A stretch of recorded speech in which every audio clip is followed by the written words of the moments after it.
Shalom tout le monde. J'invite la noble assemblée à consulter Tzadik Aleph Amoud Bet, c'est-à-dire dans l'édition classique, c'est numéroté 182. C'est quelques lignes avant la fin. Dans mon édition, c'est 3 lignes avant le bas de la page. Amar Rav Yehuda Amar Rav. Rav Yehuda disait au nom de Rav.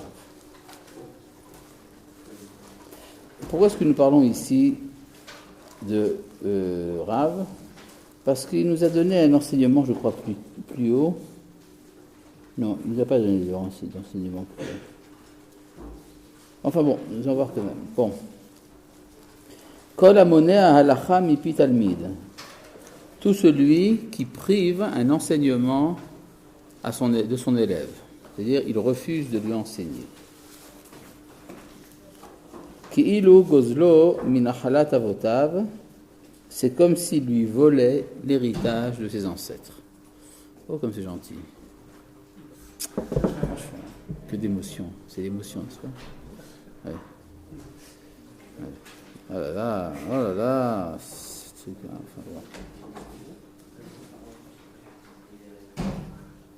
Enfin bon. Donc, ne pas vouloir enseigner à un élève, c'est comme si on lui volait l'héritage de ses ancêtres. Remarquez que la situation est en soi surprenante. C'est-à-dire, pour quelle raison un maître ne voudrait pas enseigner à son élève ou à un élève? Les élèves sont faits pour apprendre, les maîtres pour enseigner. Alors pourquoi est-ce que le maître ne voudrait pas enseigner à l'élève? Alors, il y a effectivement des cas où il est interdit d'enseigner si l'élève est indigne. Indigne. Il n'est pas hagoun. Alors, s'il est indigne, pour des tas de raisons, c'est en général c'est pour un manque de moralité. Alors, il a raison de ne pas vouloir lui enseigner, donc il ne lui a pas volé l'héritage de ses ancêtres. Donc, ce serait un élève digne. Alors, pourquoi est-ce qu'il refuserait de lui enseigner? Vous comprenez le problème? Alors, soit l'élève est digne, soit l'élève est indigne. S'il est indigne, le maître a raison. S'il est digne, on ne comprend pas qu'est-ce qui amènerait le maître à refuser l'enseignement. N'est-ce pas? Je pense que la question est claire. Oui. Bon, eh bien, la réponse qui est donnée par le Maharaja, un des commentateurs, c'est qu'en fait, il s'agit d'un cas limite, d'un cas de doute. C'est-à-dire, le maître n'est pas sûr. Est-ce que l'élève est digne ou est-ce qu'il n'est pas digne? Alors, dans ce cas-là, on dira qu'on va dans le sens de la kulla, de la facilité, et qu'on considérera a priori que l'élève est digne, même s'il y a un doute. Ce n'est qu'en cas d'évidence absolue que l'élève n'est pas digne qu'on lui refuse l'enseignement. Mais en cas de doute, a priori, tout le monde participe. D'accord? C'est-à-dire, il y a ici ce qu'on appelle de la bienveillance. En hébreu, aïn tova, un bon œil. C'est-à-dire, on n'est a priori pas critique envers une personne, à moins qu'il y ait une évidence qui empêche de lui donner une bonne relation, mais a priori, tout le monde participe. Pourquoi est-ce qu'on pense que refuser l'enseignement à un élève, c'est lui refuser l'héritage de ses ancêtres? Chez Nehemar, ainsi qu'il est dit, Torah tziva lanu Moshe, la loi que nous a ordonnée Moshe, Morasha Kihilat Yaakov, est un héritage pour l'assemblée de Jacob. Ce qui veut dire, Morasha Yidechol Israël, elle est un héritage pour tout Israël. Mishesh et Yemei Bereshit, depuis les 6 jours de la création. C'est-à-dire qu'a priori, tout fils d'Israël participe de la Torah depuis la création du monde. Pour raison très simple, c'est que la Torah a été prévue avant la création du monde, d'après le Midrash, et qu'Israël, qui reçoit la Torah, a été prévu avant la Torah. Donc la Torah est dépendante d'Israël et non pas Israël de la Torah.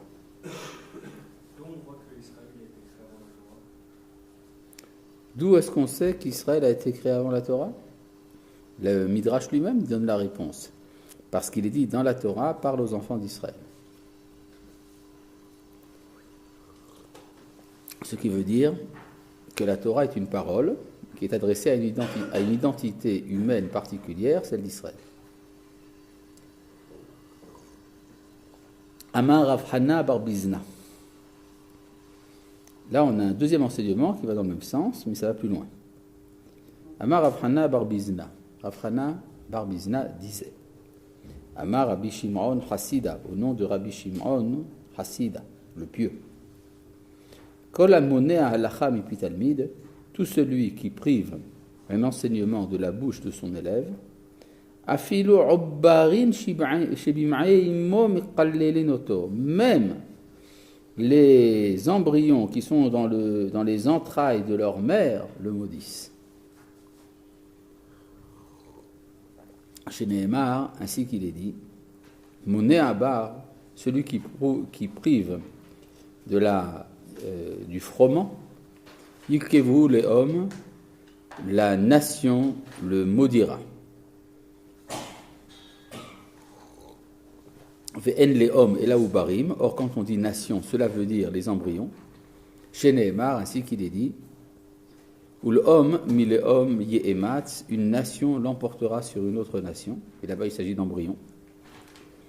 Ve'en kabbo et la kelala, le verbe kabo signifie maudire. Chez Nehemar, ainsi qu'il est dit, ma'ekov lo kaboel, comment maudirais-je celui que Dieu n'a pas maudit? Ve'en bar et la Torah, il n'y a de froment que la Torah. Chez Nehemar, nashkubar pen yenaf. Pourvoyez le froment de peur qu'il ne s'emporte. C'est quoi ces histoires d'embryons, de maudits, de malédictions, tout ça? Tant que la Torah n'est pas enseignée, qu'elle est chez le maître, elle est embryonnaire. Vous avez compris? La Torah, c'est comme un enfant qui doit naître. Donc, si on a privé la Torah, c'est qu'on n'a pas voulu que l'enfant naisse. Donc, les embryons vont maudire celui qui refuse de donner la Torah. Vous avez compris? Oui. Maintenant, on dit qu'il est maudit, dans le verset de Michelet, on dit qu'il est maudit par la nation, les hommes. Et après, par une dracha, la Guémara explique que le mot léom, en vérité, veut dire un embryon et pas une nation. Ah bon? Pourquoi est-ce qu'une nation, ce ne serait pas une nation? Parce qu'une nation aussi, c'est un embryon, en vérité. C'est quoi une nation? C'est une identité collective. Mais l'identité collective, elle se traduit dans la vie des individus. Vous voyez? Hein? Quoi, un embryon? Non. Je n'ai pas parlé de communauté. Je n'ai pas dit le mot communauté, ne serait-ce qu'une seule fois. J'ai dit qu'une nation, c'est une identité collective. Et que cette identité collective est un embryon. Pourquoi est-ce qu'elle est un embryon? Parce qu'elle se manifeste à travers les individus. C'est-à-dire du klal, on arrive au prat. C'est pas la même idée que ce que tu as dit. D'accord. Bon. Oui. C'est ça, dans la naissance de Yaakov et Esav, c'est le verset qu'on a amené. N'est-ce pas? Yaakov et Esav, en fait, sont deux embryons, mais en vérité, c'est déjà deux nations. C'est la raison de leur rivalité.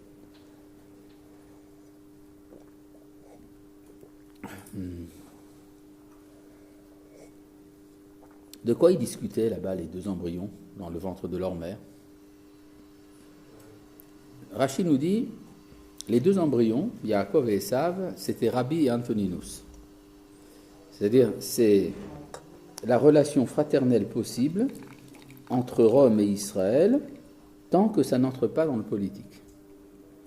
C'est pour ça que la Torah nous dit, ou Shne Leum, c'est-à-dire que dans le ventre, ce sont Shne Goïm Bevitner, ce sont encore deux grands géants qui sont dans le même ventre, qui peuvent discuter ensemble. Ils ont un Beth Midrash. Le Beth Midrash, c'est le ventre de Rivka.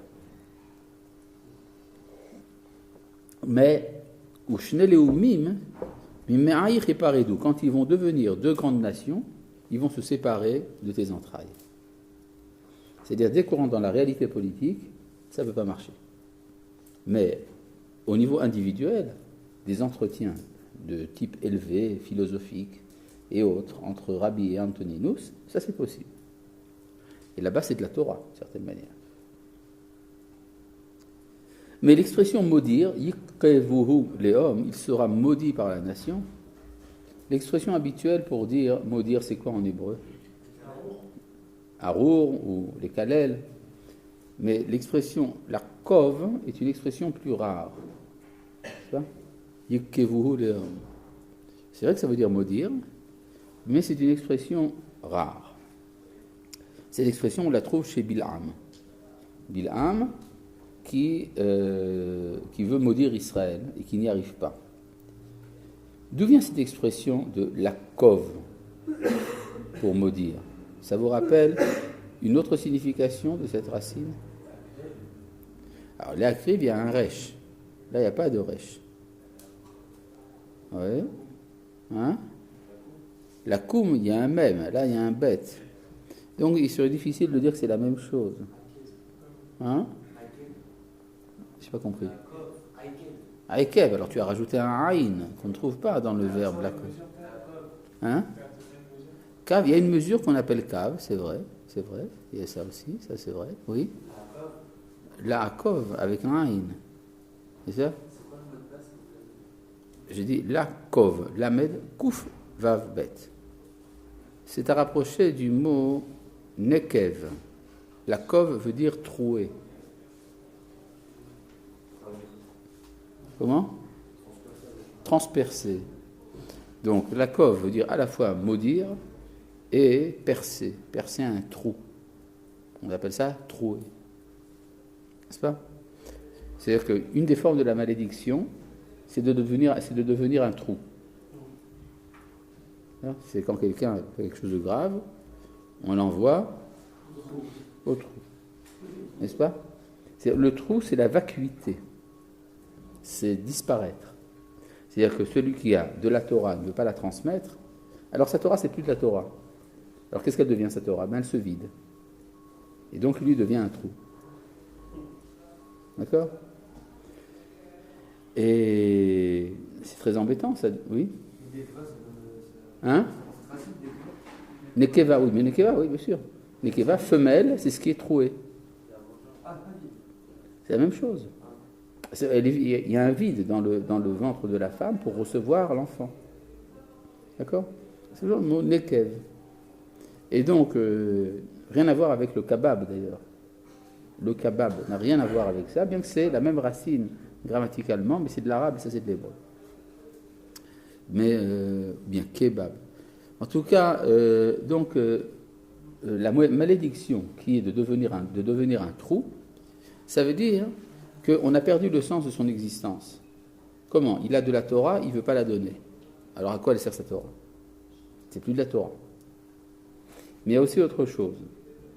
C'est que le personnage va être troué. Et qu'est-ce qui va passer à travers le trou? Si vous faites un trou, ça fait passer quelque chose. De l'eau, de l'air. Dans son cas, de la lumière. Dans le cas précis de ce personnage qui a de la Torah qui ne veut pas la donner, quand on le trouve, ça va donner quoi? De la Torah. Il est comme une outre fermée, pleine de Torah. Il ne veut pas la donner. On le trouve, qu'est-ce qui se passe? Ben, la Torah sort. C'est-à-dire que les événements vont l'obliger à donner sa Torah. D'accord? C'est ce qui est écrit par la suite. Oula bar Ishmael Omer, Oula, fils d'Ishmaël, disait Menakvin oto kikvara. On le transperce comme un tamis. S'il est digne, c'est qu'il est. Savoir avec ça. Quoi? S'il est digne du moment où il est prêt à. Qui c'est qui est digne? Le maître? On parle ici de l'élève, du maître. On parle ici du maître, celui qui refuse. Or, le maître refuse de donner la Torah, il sera troué comme un tamis. Est-ce que c'est un tamis? D'accord. Est-ce que Oui. c'est le rôle de tout Talmid Chacham d'enseigner ou il y en a qui font ça? Il y en a qui ne savent pas enseigner, bien celui qui refuse l'enseignement. Il sait quelque chose, il ne veut pas le donner. D'accord? Pourquoi il ne veut pas le donner? C'est intéressant. il ne veut pas le donner parce que soit il juge que son élève n'est pas digne, alors que c'est un cas de doute, soit parce qu'il a plaisir à garder la Torah pour lui. Il fait le contraire de ce que la Torah signifie. Il veut en jouir pour son expérience, c'est son trésor. Oui. Et s'il ne veut pas partager ses savoirs de la Torah, c'est aussi que celui qui l'a transmis l'a mal fait. À lui, celui qui l'a transmis à lui. C'est possible. C'est possible, mais enfin disons que ça s'est donné une responsabilité énorme. Son maître lui a enseigné, il a enseigné à d'autres qui, eux, voulaient bien transmettre la Torah. Oui. Mais donc lui, il ne veut pas la transmettre parce qu'il y prend son plaisir intellectuel. C'est-à-dire c'est une forme d'orgueil. D'accord ? Mais si je ne veux pas transmettre, c'est déjà plus la Torah. Ben oui, à moins qu'on le transperce et qu'on fasse de lui un tamis. À quoi sert un tamis ? À faire passer, à tamiser. D'accord ? Parce que sinon, qu'est-ce qu'il veut faire de la Torah ? Il veut en faire sa jouissance personnelle. On dit, tu veux t'amuser avec la Torah ? Non, on va le tamiser. Donc, Menakvinoto Kikvara, on le perce comme un tamis, Ketivacha, ainsi qu'on dit, ici il est écrit Yikevu le homme, il sera maudit par la nation, Urtivatam, et on dit là-bas, Vaikov hor bedalto, il perça un trou dans la porte. Ve'amar Abaye, et Abaye rajoute un détail, qui uchla de katsre, comme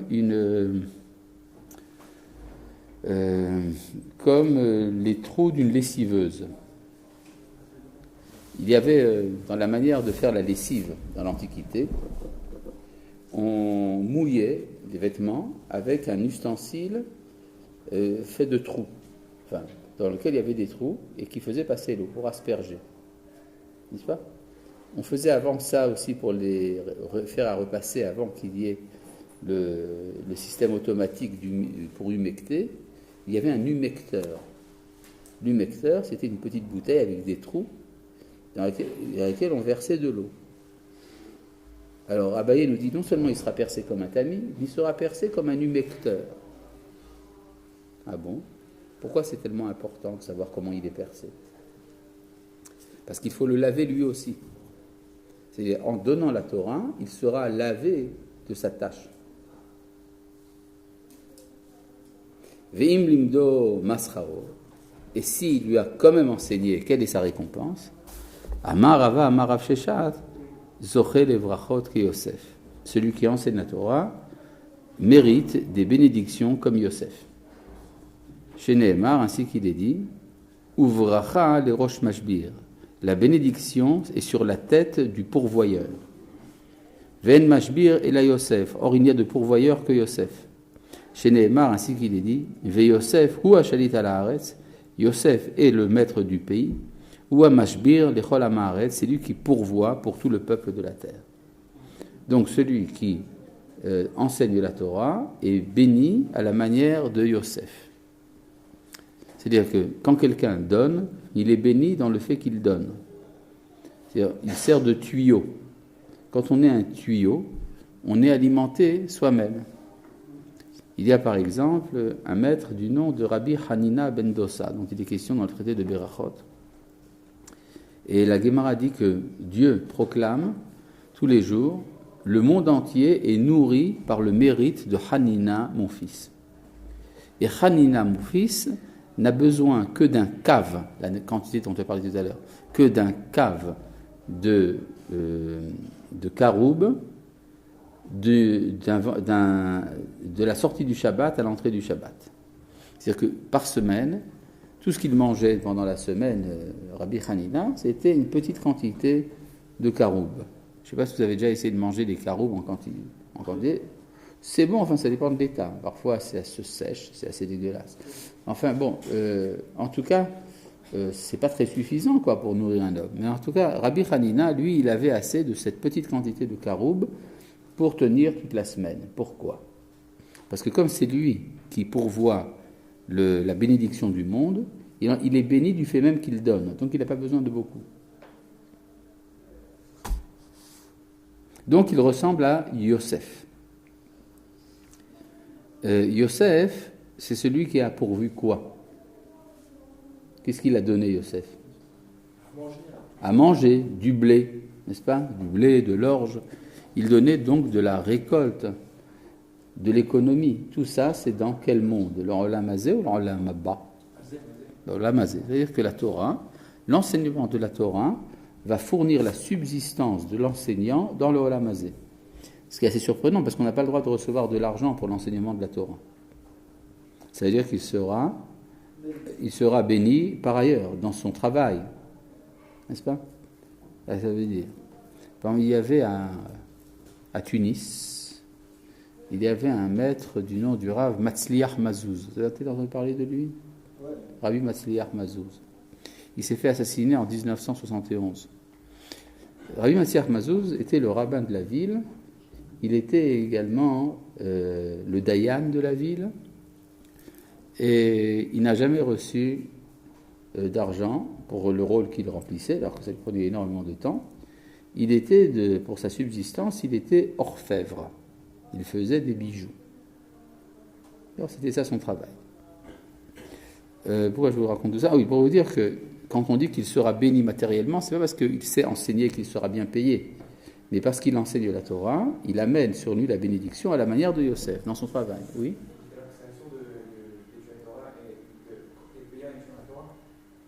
Il est interdit de quoi? Je n'ai pas compris. D'être payé pour enseigner la Torah. Ah oui, c'est interdit. Le Rambam dit que c'est une profanation du nom de Dieu. C'est Chilul Hashem.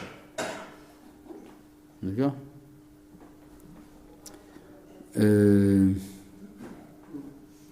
Amar Rav Sheshat, et Rav Sheshat disait, Kol amlamed Torah ba'olam hazeh, celui qui enseigne la Torah dans ce monde, Zocheum lamda leolam haba, mérite et il l'enseignera dans le monde à venir.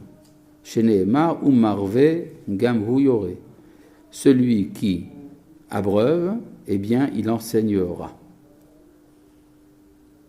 Celui qui désaltère enseignera. Marve gam hu yore. C'est-à-dire que la Torah est considérée également comme un liquide. La Torah solide, en tant que solide, donne la subsistance dans le Olam Hazé, mais en tant que liquide, elle donne la subsistance dans le Olam Haba. C'est-à-dire que la Torah, l'enseignement de la Torah donne un mérite de réussite, aussi bien dans le Olam Hazé que dans le Olam Haba. C'est ça? Vous avez compris? Bon, oui. Amar Rava, et Rava disait, alors tout ça on n'a pas compris pourquoi c'était là jusqu'à présent. Mais non, parce que nous parlons tout le temps de la résurrection des morts. Mais là, incidemment, on va arriver à un enseignement de Rava concernant la résurrection des morts et qui va nous expliquer pourquoi est-ce qu'on a parlé de tout ça. Amar Rava disait, Minaï nitriat amiti minatora. D'où savons-nous qu'il y a résurrection des morts selon la Torah? Chez Nehemar, ainsi qu'il est dit, Yahi Reuven ve'aliamot, que Reuven vive et ne meure pas. C'est quoi et ne meurt pas? S'il vit, c'est qu'il ne meurt pas. Donc, il faut lire comme ça. Yehi Reuven ba'olam hazeh, c'est-à-dire que Reuven doit vivre dans ce monde, ve'aliamot, et qu'il ne meurt pas, le'olam haba.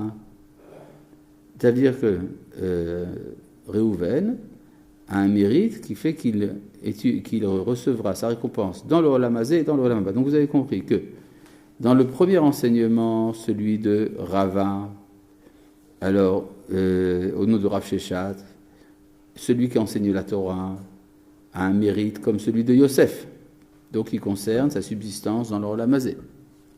Dans le deuxième enseignement, celui de Rav Sheshat tout court, il mérite la subsistance dans le Olam Haba.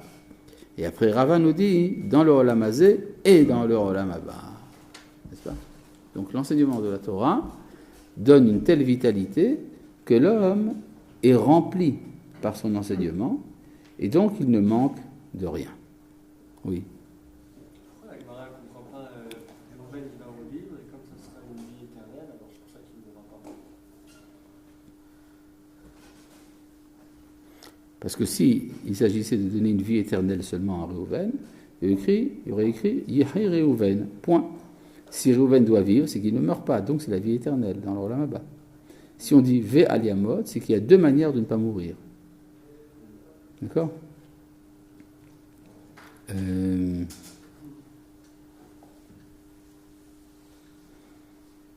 Ravina Amar. Et Ravina disait, Mehacha, on l'apprend de là. C'est un verset dans Daniel. Dans Daniel, il est question de manière très expresse de la résurrection des morts. Il est écrit comme cela. Verabim mishene admat affar yakitsu. Nombreux de ceux qui dorment dans la poussière du sol se réveilleront. Et les haye olam, ceux-ci pour la vie éternelle. Ve'ele les harafot, et ceux-ci pour l'opprobre. Les deron olam, pour la perdition éternelle.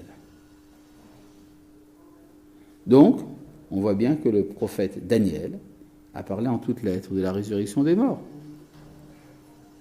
Hein? C'est quoi cette histoire de Daniel? C'est bizarre que personne n'ait pensé jusqu'à présent à amener ça. Le Rambam, dans sa Igeret Techiyat Hametim, dans son épître sur la résurrection des morts, nous dit que le seul endroit où le Tanakh a parlé de manière claire et sans ambiguïté de la résurrection des morts, c'est dans le livre de Daniel. Quand est-ce que le livre de Daniel a été écrit? Hein? Oui, c'est-à-dire dans l'exil de Babylone. C'est pratiquement à la fin de l'époque biblique. Pourquoi est-ce qu'on n'en a pas parlé pendant les 1000 ans précédents ça? Le Rambam dit simplement parce qu'on était occupé à des enjeux métaphysiques beaucoup plus urgents. Il fallait lutter contre les idoles. Il fallait lutter contre l'injustice. Si on s'était mis à expliquer aux gens qu'il y aura la résurrection des morts, ils n'auraient rien compris. Ça aurait été trop dur pour eux. Mais une fois que l'histoire a avancé suffisamment, alors est arrivé le moment de parler de manière claire de la résurrection des morts. C'est pour ça que Ravina amène un verset de Daniel. Mais Rav Ashi, lui, il va amener un autre verset de Daniel. Un autre verset qui est juste après. Très bizarre. Pourquoi est-ce que l'un amène le premier et l'autre amène le deuxième? Oui? Juste de la même manière, il y a des choses qu'on ne doit pas savoir, par la possible. Oui, il y a des tas de choses. Mais bien sûr. Je vais vous donner un exemple. Le Gilgoul, ça fait partie de la tradition juive ou pas? Oui. Est-ce qu'on en parle beaucoup dans le judaïsme? Non. Pourquoi? Parce que ça trouble. C'est-à-dire, si les gens commencent à penser toujours à leur Gilgoul, il n'y aura aucun sérieux envers la vie d'ici. Alors on sait que c'est vrai, mais on n'en parle pas. Tandis que chez les hindous, on en parle tous les jours. Ce qui fait qu'au petit déjeuner, quelqu'un te dit, tu te rappelles qu'il y a 35 Gilgoulim, tu avais emprunté 200 roupies à bidule? Oui, c'est vrai, mais je vais lui rendre encore dans 12 Gilgoulim, je prévois. D'accord? C'est-à-dire qu'en fait, il n'y a pas de sérieux dans la vie du présent. D'accord? Alors ça fait partie des choses dont on ne parle pas, bien qu'on sait que c'est vrai. D'accord? Alors la même chose pour la résurrection des morts. Tout le monde savait que c'était vrai. Disons que si on interrogeait les prophètes dans un entretien particulier, ils en parlaient. Mais ce n'était pas quelque chose de répandu. Ce n'est pas quelque chose dont on était conscient dans les médias. D'accord? Mais une fois que les prophètes ont réussi leur travail, plus ou moins, alors à la fin de l'époque du Tanakh, on a pu en parler de manière expressive. D'accord? C'est ce qu'il dit ici. Donc il amène le verset de Daniel. Qui c'est qui amène le verset de Daniel? On avait dit c'était Ravina. Et puis après on va voir que Rav Ashi en amène lui aussi. Regarde, qui sont Ravina et Rav Ashi?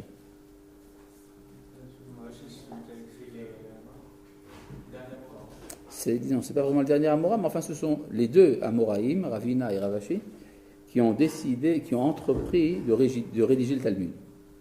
Ça a pris encore du temps, ça a continué après leur mort. Mais enfin, disons qu'on peut dire d'une certaine manière que la clôture de la Gemara, c'est eux. Et c'est pas pour rien donc ils amènent un verset de Daniel, parce que Daniel clôt l'époque de la prophétie, et eux, ils sont les clôtureurs de l'époque talmudique. Donc, clôture pour clôture. Et alors, quel est le verset amené par Rav Ashi? Rav Ashi amène un autre verset, Amar Meacha, il amène ici. Ve'ata, et quant à toi, lech laketz, va à la fin. Veta noir, repose-toi. Veta amod et goralcha leketz ayamin, pour te relever pour ton sort à la fin des jours. Bon, ce verset aussi parle de la résurrection des morts. Les deux versets sont l'un après l'autre dans le Tanakh, dans le livre de Daniel. Alors pourquoi est-ce que Ravina préfère le premier et Ravashi préfère le deuxième? C'est qu'il y a une différence entre la résurrection des morts selon le premier verset et selon le deuxième verset. Le premier verset parle de la résurrection des morts dans quel but? À quoi sert la résurrection selon le premier verset? Ça sert à juger. Pourquoi est-ce qu'on va ressusciter les morts? Pour les juger. C'est ça? Et donc, la résurrection des morts penche du côté de ce qu'on appelle Midat Hadin. D'accord? D'après le deuxième verset, à quoi sert la résurrection des morts? À donner. À donner, c'est de la charité en fait. C'est de la générosité, la résurrection des morts. Et comment s'est appelé le moment de la résurrection des morts selon le deuxième verset? Ketz. Ketz à quoi? Ketz Yamin, ça veut dire quoi? La fin de la droite. D'accord? La fin de la droite. C'est précisément la fin, d'après Rashi, la fin du temps où la droite est cachée. Dans le livre de Echa, quand on parle du Khurban, de la destruction du temple, on dit Heshiv Ahor Yemino. Dieu a remis sa droite en arrière. C'est comme quelqu'un qui se sert de sa main droite et qui, à un moment, sert de s'en servir et la met derrière son dos. Ça, c'est le temps de la galoute. Pendant le temps de la galoute, c'est comme si c'était la gauche de Dieu qui dirige le monde, et la droite de Dieu est cachée.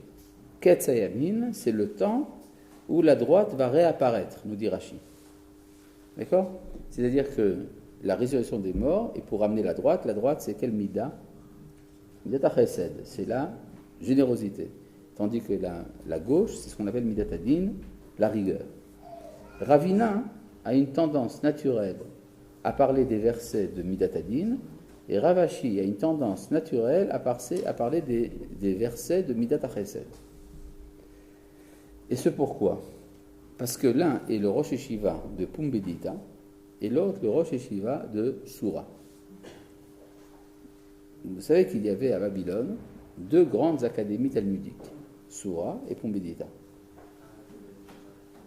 Hein? Quoi? Hein? Soura et Pumbedita. Or, Soura, c'est une tendance à la Kulla, tandis que la tendance de Pumbedita, c'est la Khumra. Midat Hadin et Midat Chesed. Donc vous voyez que Ravina, qui est Rosh Yeshiva de Pumbedita, va chercher le verset qui va impliquer la Midat Hadin. Tandis que Ravashi, il va chercher le verset qui implique la Midat Chesed. Bon, oui. Pourquoi Goraïra, c'est bon sort? C'est pas forcément un jugement. Ça peut être le bon sort ou le... Le Goral, ça veut dire un sort dans le sens d'un héritage. Quand ce qui te revient. Mais le mal, il peut montrer Oui, ça peut être, disons, que son sort est d'être jugé en mal. C'est vrai, mais c'est moins clair. D'accord? Il y a ici, disons, une atmosphère de sympathie pour Daniel. C'est ça? Bon. Donc, on comprend maintenant pourquoi est-ce qu'on a parlé de celui qui refuse de donner la Torah, pour savoir quelle est sa punition, pour qu'on puisse parler de celui qui donne la Torah pour savoir sa récompense, et que sa récompense, elle est dans l'Olam Hazé, dans l'Olam Haba. Et donc, on en arrive par là à parler de la résurrection des morts. Et la résurrection des morts est basée sur deux versets de Daniel, choisis l'un après l'autre par Ravina et Ravaché. D'accord?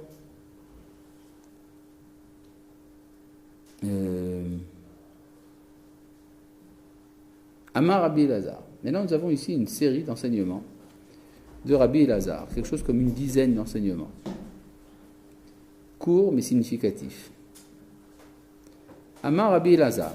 Rabbi Elazar disait Kol parnas shemanik et atzibur benachat. Tout dirigeant, ça peut avoir des conséquences donc pour des personnages qui dirigent des politiciens par exemple, des hommes politiques, ou bien simplement des hommes nommés à des postes.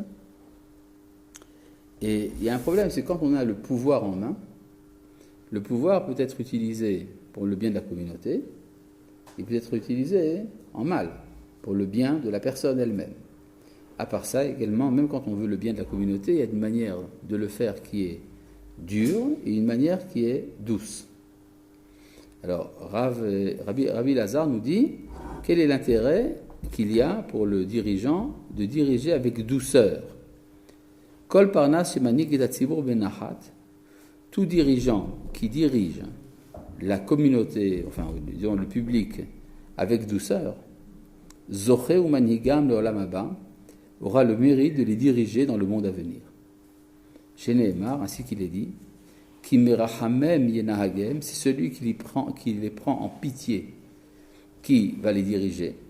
Valbamabouae maim yenahalem, et qui les amènera sur des sources d'eau. D'accord ? Donc Rabbi Lazare nous parle également de la continuité qu'il y a entre le Olam Hazé et le Olam Haba. Celui qui a été dans le Olam Hazé dirigeant avec douceur continue son rôle, puisqu'il a prouvé qu'il sait diriger, il continue son rôle dans le Olam Haba. Ve'amar Rabbi Lazare. Et Rabbi Lazare disait, Gedola de'a shenitna ben shete otiyot. Grande est la connaissance, car elle a été donnée entre deux lettres. Chez Nehemar, ainsi qu'il est dit, qui el deot Hashem, car c'est un Dieu de connaissance que Dieu. Donc vous avez El, un nom de Dieu, deot, la connaissance, Hashem, à nouveau un nom de Dieu. Un nom de Dieu est appelé dans la Gemara lettre, Hot. Chaque nom de Dieu, c'est une lettre. D'accord ? Même si c'est fait de plusieurs lettres. Par exemple, le mot El est fait de 2 lettres. On appelle ça une lettre. Yudke Vavke, 4 lettres. On appelle ça une lettre. Tsevaot, combien de lettres ? Décidez-vous. 5 ou 6 ? 5, vous êtes sûr ? Je dis 6. 4. Une lettre. 5. Bon, d'accord, il a bien compté. Donc, ça sera 5. Zacha. Miché Bérard. Et donc, le mot Tsevaot, c'est 5 lettres. Mais pourtant, les 5 lettres, c'est une lettre. D'accord ? Etc. C'est laquelle des 5 alors ? Non, les 5 à la fois s'appellent lettres, hautes. Pourquoi est-ce qu'on appelle 5 lettres, ou 4 lettres, ou 3 lettres, ou 2 lettres ? On les appelle une lettre. Parce qu'une lettre, en hébreu, ça se dit haute. Que veut dire le mot ? D'où vient le mot haute ? De quelle racine grammaticale ça vient ? Et, alors pourquoi il y a un vav ?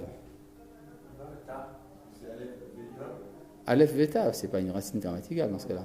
Ouais ? Aleph jusqu'à Tav, d'accord, mais pourquoi est-ce qu'il y a un vav au milieu alors ? Hein ?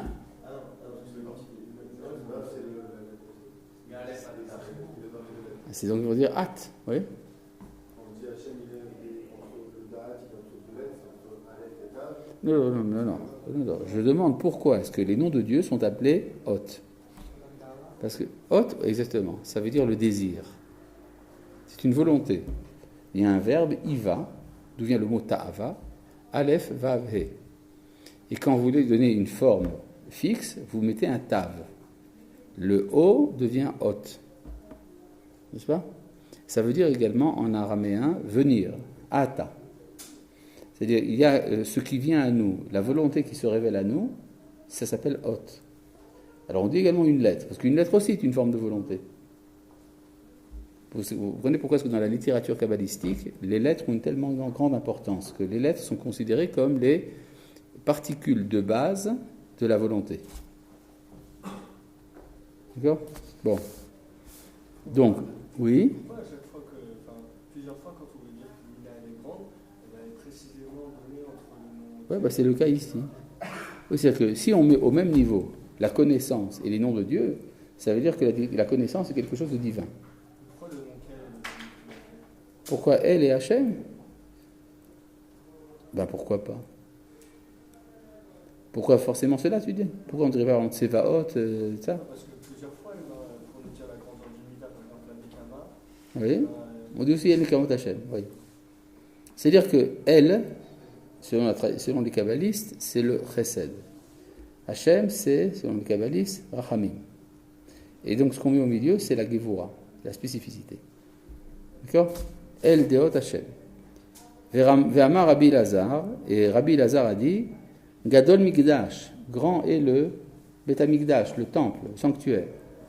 Chez Nitan ben Sheotiot, parce qu'il a été également donné entre deux lettres. Chez Neymar, ainsi qu'il est dit, Mikedash, Paralta Hashem, Mikedash Adonai Konu Yadecha. Donc le Mikdash est donné entre Hashem et Adonai. Alors dans ce cas-là, on voit qu'il y a ici deux choses qui sont appelées grandes. Grande est la connaissance, grand est le Mikdash. Oui? Vas-y. Comment vous êtes passé de Ava, vers Ava à Hot? Ah, parce que Iva, ça veut dire désirer. Bahar Hashem Betzion, Iva les Moshavlo, il l'a désiré. N'est-ce pas? C'est Aleph, Vav, He. Mais le He a une tendance en grammaire à se transformer en Tav quand il prend une forme. C'est pour ça qu'une trajectoire est appelée Tvaï, d'où la lettre Tav, qui veut dire un sillon. D'accord? Ce qui donne une direction. Donc c'est une volonté qui n'est pas encore claire, elle est dans le doute. Quel est le mot qui signifie le doute en hébreu? Le mot O. O, Aleph Vav, c'est Ousla, Ousla. D'accord? Parce que j'ai une volonté, mais elle n'est pas encore clarifiée. Quand elle va prendre une forme, elle va prendre un tav. Tav, un signe. Donc O, T. Voilà. Ce qui va donner une lettre. Ça s'applique à d'autres verbes. Quoi? Qui se rajoutent Oui, bien sûr. Par exemple, pour les maladies. D'accord? Adom, ça veut dire rouge. Ademet, c'est la rougeole. D'accord?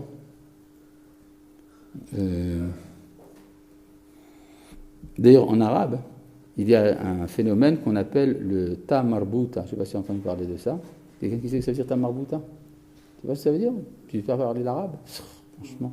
En tout cas, donc, le ta marbuta, c'est quand un mot féminin entre à l'état construit en arabe, le he devient un tav, mais il continue à être écrit comme un he, avec 2 points dessus. D'accord? Oui, c'est un he avec 2 petits points par-dessus, comme si c'était un tav. D'accord? Donc le he et le tav, en fait, sont quasiment la même lettre du point de vue grammatical, aussi bien en hébreu qu'en arabe. D'accord? Oui. C'est pour ça, par exemple, quand je mets à l'état construisant Yir'a, la crainte, ça s'écrit avec un he, n'est-ce pas? Yir'at Hashem, la crainte de Dieu. Le he est devenu un tav. Ahava, ahavat, n'est-ce pas? C'est une smichout. La smichout transforme le he en tav. En arabe, alif, ba, ta, n'est-ce pas? Oui, alors. Ouais. Et la 4e, c'est ça. Alif, ba, ta, sa. Les 2 points indiquent que c'est un tav. D'accord? En cursive, on écrit avec un petit trait pour aller plus vite. D'accord? Ça serait intéressant de vous donner un cours d'arabe. Vous voulez? Comment? C'est après quoi? Ouais. Vous voulez un cours d'arabe ici? Hors de question, parce que je viens venir enseigner la Torah, pas l'arabe. Voilà, bon. À part ça, il faudrait connaître la langue. Comment? Oui, étudier Shmona Prakim en arabe. C'est une très bonne idée. Tu sais quoi?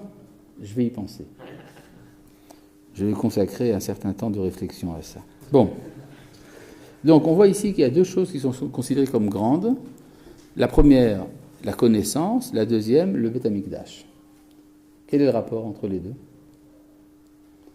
Eh bien, parce que le Bet Hamikdash, c'est le lieu de la connaissance.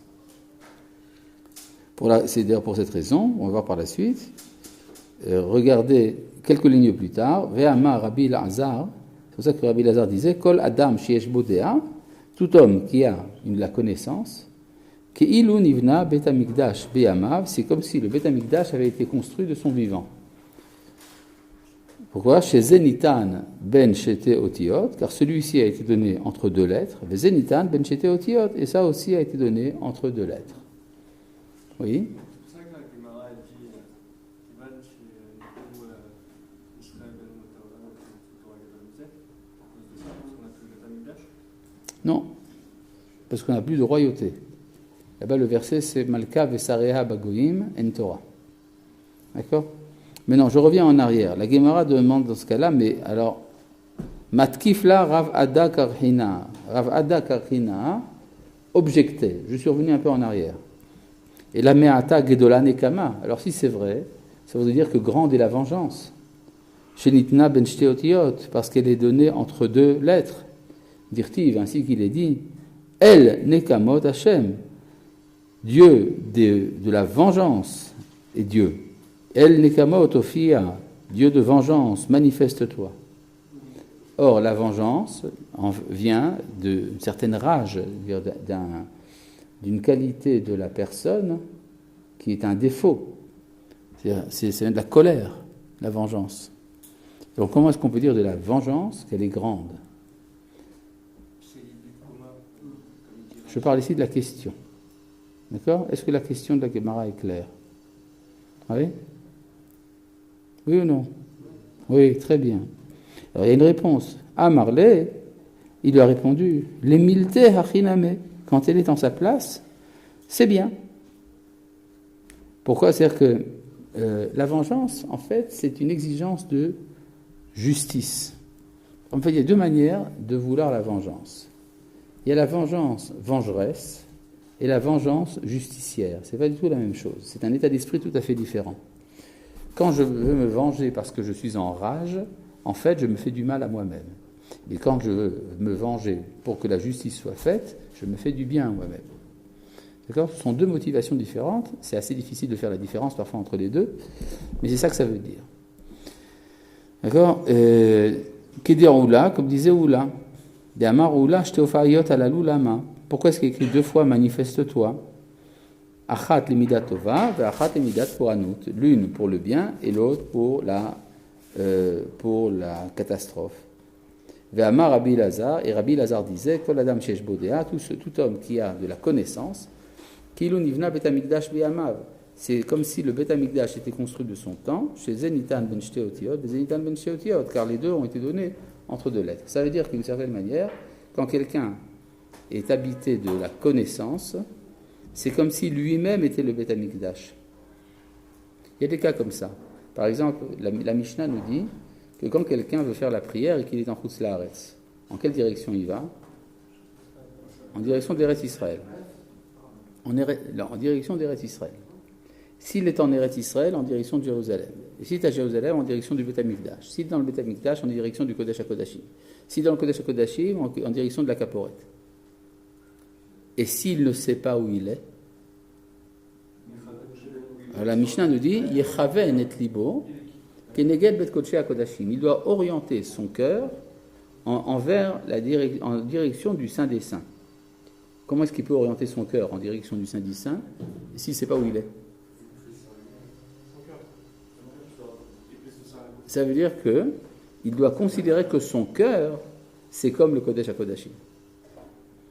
Si je suis dans une situation où je ne peux pas savoir où je suis, ça veut dire que j'ai perdu mon repère topographique. Ça veut dire que je suis amené par la Hashgacha, par la Providence, à me référer à autre chose, à un autre niveau d'être. Or, il y a un niveau d'être dans lequel on peut considérer que l'homme lui-même, c'est son Bet Hamikdash. Vous avez compris? Donc le cœur est également le Kodesh HaKodashim de l'homme. Oui? Oui? Non, parce que la connaissance, c'est le cœur. Non, c'est la date. Oh, maintenant, que veut dire le mot cœur? C'est pas très clair. Est-ce que le cœur représente l'organe qui pompe le sang que nous avons dans la poitrine? Ou est-ce qu'il signifie un certain état de conscience? D'accord? Effectivement, quand on a certaines émotions, on le ressent. pour des raisons hormonales, dans la région de la poitrine. On a soit de l'adrénaline, soit de l'acétylcholine. C'est ça? Quoi? Ce sont les deux hormones qui font que notre cœur bat rapidement ou lentement. D'accord? Et quand il y a excès de sentiments, alors c'est l'adrénaline qui prend sa place. Et donc, il y a, c'est-à-dire que nous avons donc un lieu de résonance, une sorte de caisse de résonance des sentiments. Ça peut être une sorte de sagesse, la sagesse du cœur. C'est le cerveau qui produit l'adrénaline. Bien sûr, Et ça passe par des stimulations nerveuses. bien sûr, bien sûr, bien sûr. Maintenant, je ne parle pas de ça, je parle d'autre chose. Je parle ici de l'endroit où ça se manifeste, dans la vie consciente. Quand je suis plein d'énergie, c'est l'adrénaline que je ressens ici, même si à l'origine, ça vient du cerveau. Le cerveau n'a pas de sensation. D'accord? Oui. Vous pouvez expliquer quand il y a une Nida qui est entre les deux noms d'Hachem? Quand il y a quelque chose qui est entre les deux noms d'Hachem, Da'at, Mikdash et Nekama, ça veut dire que ce sont des choses qui sont importantes. C'est-à-dire que ce sont des choses qui manifestent la volonté de Dieu. De même que les noms sont des manifestations de la volonté de Dieu, de même ces choses-là. Elles sont comme des noms. C'est clair?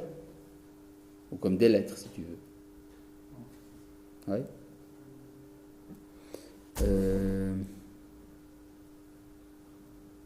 Ouais, bon, on va s'arrêter là. Hein. Ouais, parce que...